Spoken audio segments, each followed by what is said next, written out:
Yo, what's going on, guys? And we're talking about Austin Reaves. So, according to the New York Times, our man Austin Reaves would be a guy that the Lakers are preferring to prioritize keeping. And according to league sources and team sources that told the New York Times, they previously refrained from including him in trade talks for DeJounte Murray at the trade deadline and Kyrie talks at the deadline before that, and I believe probably in the summer as well.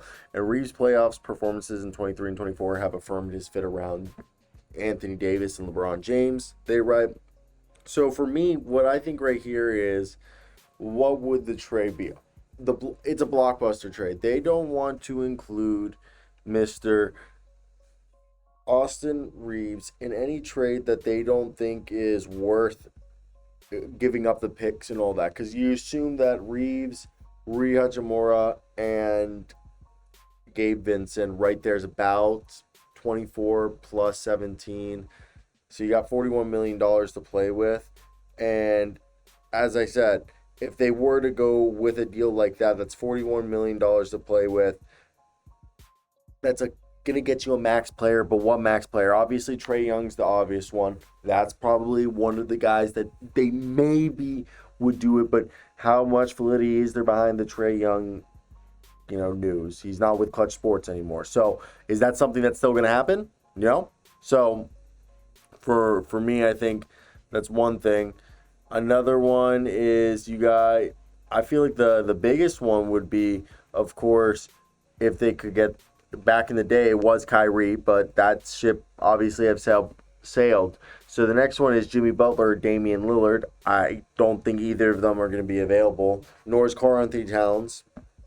So you start to look at that. They're not going to go out and get Zach LaVine and use Austin Reaves to get him. Same thing with Ben Simmons.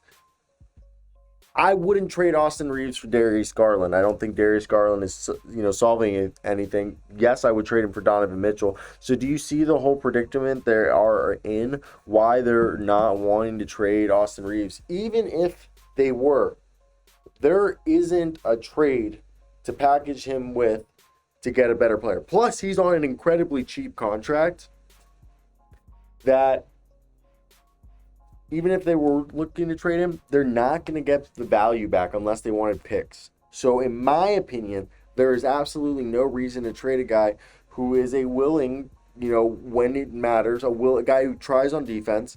I'm not saying that he's a great defender, but he tries. He can be a secondary playmaker. He's great off ball. He can be on ball, and he can kind of play 1 through 3. So, he's more of a two guard who can kind of play the swingman position, but he can kind of, masquerade as a one if they needed to down the road. But I just don't see him going anywhere.